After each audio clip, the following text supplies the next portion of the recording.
Saudações investidores, bem-vindos a Investidor Moderno. Eu sou Pablo Granier, trader especialista em criptoativos. Hoje retorno aqui com o objetivo de fazer uma atualização técnica e de sentimento do Bitcoin, agora cotado em 9.586 dólares. Hoje nós vamos começar dando uma olhada aqui tecnicamente nos padrões gráficos que foram rompidos nessa subida e depois nós vamos para uma análise de sentimento, ok? Já que a gente tem algumas constatações bem interessantes no TRDR, no Tensor Charts e no Tensor Charts avançado e também no Crypto Fear and Greed Index.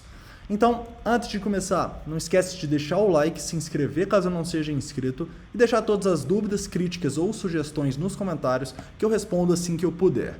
Mas vamos lá. Bitcoin cotado a 9.586 dólares e claramente aqui agora, no 4 horas, numa tendência de alta, né? Qual que é o único problema que eu vejo nessa tendência de alta aqui? É que, por muitas vezes, nesse triângulo ascendente que a gente está desenhando no Bitcoin, a gente está definindo uma tendência e logo depois voltando. A gente define uma tendência e volta. Define uma tendência para baixo e volta. Ou seja, na verdade, isso não é muito bem uma tendência de alta no 4 horas. Está mais para uma grande consolidação dentro desse triângulo e uma consolidação que deve se resolver num rompimento para cima desse triângulo ou num rompimento para baixo, correto?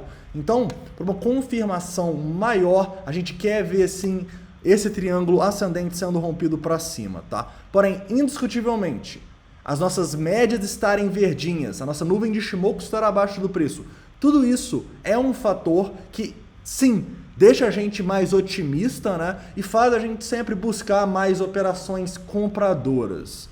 Detalhe, na última análise que a gente fez, a gente estava nesse triângulo aqui, né? A gente rompe ele para baixo, tem uma acumulação ali próxima dos 9.300 e depois estoura de novo para cima. A partir de uma análise de sentimento, eu vou mostrar para vocês o que aconteceu nessa situação, tá? Depois a gente tem outro padrãozinho aqui, que seria um pouco mais difícil de pegar, mas o que eu quero chamar a atenção para vocês? É que a gente está numa tendência de alta, correto? Então a gente numa tendência de alta não tem que ficar tentando adivinhar o topo, não. A gente tem que tentar pegar a continuação dessa tendência de alta, que é a maior probabilidade que aconteça, tá bom? Então, quando a gente tem um pump, o que a gente espera? Formar uma bullish falling wedge, formar uma bandeira, formar um padrão gráfico, esperar o rompimento para cima para fazer boas operações, correto? Nesse momento aqui, o que eu esperaria? Eu esperaria uma correção talvez até um pouco mais forte, tá? Por quê? Porque a gente teve muita compra a mercado nesses 3 últimos topos e como vocês podem ver, a gente está com uma divergência tripla no RSI. Então, isso é um sinal de preocupação para mim, tá? E um sinal que pode levar o preço a corrigir além dessa média aqui de 72 períodos no 15 minutos, né? Essas aqui são as médias do Belo Trade, vocês podem ir na playlist de indicadores se vocês não conhecem. Então, quem sabe a gente pode, a partir daqui, formar um padrãozinho um pouco maior, para aí sim a gente pensar num rompimento para cima, tá? Eu diria que entradas agora aqui, pela análise técnica, não vão ser muito seguras, pois além da gente estar claramente esticado, a gente está com uma divergência tripla, tá? Então, vamos ficar de olho aí no que o preço vai fazer no próximo dia. Quem sabe ele faz esse padrão e dá mais uma oportunidade de day trade para entrada. Investidores, por que eu estou mais de olho para fazer day trades, não para me posicionar e ficar comprado por muito tempo no Bitcoin agora? Primeiramente, porque a gente ainda não definiu se vai realmente romper o triângulo para cima, né? Enquanto isso não acontece, a gente não tem uma confirmação de uma alta para o longo prazo. Porém, o principal motivo que está me deixando um pouco receoso em ficar muito exposto a ativos de risco agora, além do grande contexto que a gente tem da economia global, né, subindo sem muitos motivos e com essa possibilidade de uma eventual queda que levaria o Bitcoin para baixo, tem muito a ver também com a ganância que eu estou vendo nos mercados, eu até falei no último vídeo, tá? No último vídeo a gente estava neutro no Crypto Fear and Greed Index, agora a gente já está greed, ou seja, ganancioso. Um mercado ganancioso nunca é um mercado que eu vou estar muito de olho para compras e para me manter comprado por um grande período de tempo. Como eu disse, a análise técnica ela vai te ajudar a pegar movimentos, mesmo num mercado ganancioso, mas para você entrar e ficar comprado muitas semanas, eu nunca gostaria de fazer isso com o mercado em ganância, tá bom? Detalhe que se a gente for olhar aqui também no Bitcoin Tools, a gente está em 74, um pontinho de extrema ganância.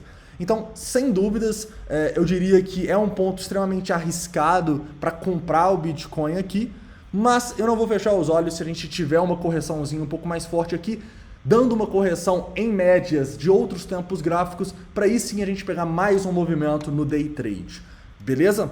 Continuando agora e falando mais de uma análise de sentimento, né? Vamos tentar explicar de novo a nossa opinião, né? Como que a gente entende o mercado e por que esses padrões tendem a romper para cima. Vamos lá. Caras, o que a gente consegue ver aqui nesse mercado? E eu tô pegando aqui desde quando a gente estava lá nos 9.300, olha só, aquela acumulação que a gente teve um pouquinho abaixo de 9.300. Vocês conseguem ver que a gente tem muito mais instituição tentando mandar o mercado para cima pelos heatmaps e tentando acumular do que instituição tentando vender e não deixando ele continuar alta? Ou seja, se a gente tem muito mais instituição abaixo, é um sinal que a gente deve romper para cima. Porque, como eu disse no último vídeo, é extremamente improvável que a gente consiga ter uma oferta tão grande para pegar e vender todas essas ordens dessas instituições e ainda ter gente querendo vender mais abaixo. Tá bom? Então, quando a gente vê muita ordem abaixo do preço, tipicamente, numa tendência de alta, igual a gente está, é muito bom. Tipicamente, as instituições podem até fazer o preço corrigir, igual foi aqui dos 9.470 até os 9.300. Mas a ideia delas é acumular para continuar essa alta. E repare que, nesse primeiro pump que a gente teve quase até os 9.600, a gente estava aqui e olha o que começa a aparecer aí embaixo. Vocês estão vendo as instituições tentando acumular? Olha só. Então, o que elas fazem? Elas mandam o mercado para baixo, né? Quem estava operando viu essa queda que a gente teve até mais ou menos os 9.450 ali. Elas acumulam, olha as ordens aqui, e aí sim elas conseguem mandar o mercado para cima, correto? Então, nesse momento aqui, eu já começo a ver algumas ordens um pouco mais tímidas dessas instituições, correto? Então, o que eu gostaria de ver para quem sabe a gente não ter uma correção tão grande? Eu queria ver ordens desse tamanho aparecendo igual apareceram aqui. A partir daí, eu já vou ficar de olho também numa queda para a gente acumular e aí sim conseguir pegar esse movimento de continuação. Detalhe, quando que a gente pode identificar que essas instituições teoricamente acumularam? Caras, vocês podem utilizar o Open Interest, né? Eu postei um vídeo do Open Interest agora, essa semana, vocês podem ir na série indicadores para vocês verem. E reparem que nesses pontos onde a gente tem essas quedas, primeiramente, até ali os 9.300, o que a gente está tendo? A gente está tendo uma queda do Open Interest que mostra muitas pessoas saindo da posição e muitas pessoas tipicamente sendo estopadas e ou liquidadas, né? A gente tem bastante liquidação e stop. Isso tipicamente num mercado dessa maneira, com as instituições tentando fazer ele subir, é um fator extremamente bullish, é um fator de compra, tá bom? Olha só, por exemplo, o que acontece também aqui na nossa queda até a região dos 9.450 ali. Vocês conseguem ver que também a gente tem uma queda no Open Interest? Uma queda ali dos 780 até os 770 quase? Ou seja, tipicamente o que a gente tem que estar de olho nesses padrões de continuação é se a gente tem muita instituição abaixo tentando acumular e se essa acumulação realmente aconteceu. Ou seja, tem muita gente saindo das posições e dando essa liquidez para as instituições, então é um ótimo sinal que aqui é um fundo local e que mais do que isso, a gente deve continuar e romper o padrão para cima igual a gente fez aqui, tá? Então, nesse momento, já dei a dica que eu estou de olho novamente aqui para as instituições aparecerem aqui abaixo do preço e a gente tiver um padrão bem parecido com esse, de preferência também com liquidação igual teve aqui nos 9.300, beleza? Continuando e falando um pouco do TRDR agora, investidores. E agora eu quero focar um pouco mais no long short ratio, né? E na clara tendência de baixa do long short ratio que a gente estava tendo nesses últimos rompimentos. A gente tem o primeiro rompimento lá dos 9.200, né? Long short ratio diminui. A gente tem também o rompimento dos 9.300 ali, né? Que eu estava mostrando para vocês, olha só. O que acontece com o long short ratio nesse rompimento? Ele também diminui. Vocês estão vendo aqui? Numa clara tendência de baixa, fazendo novas mínimas. Porém, agora, nesse último rompimento que a gente teve, o que a gente tem? A gente tem o long short ratio subindo. O que isso quer dizer?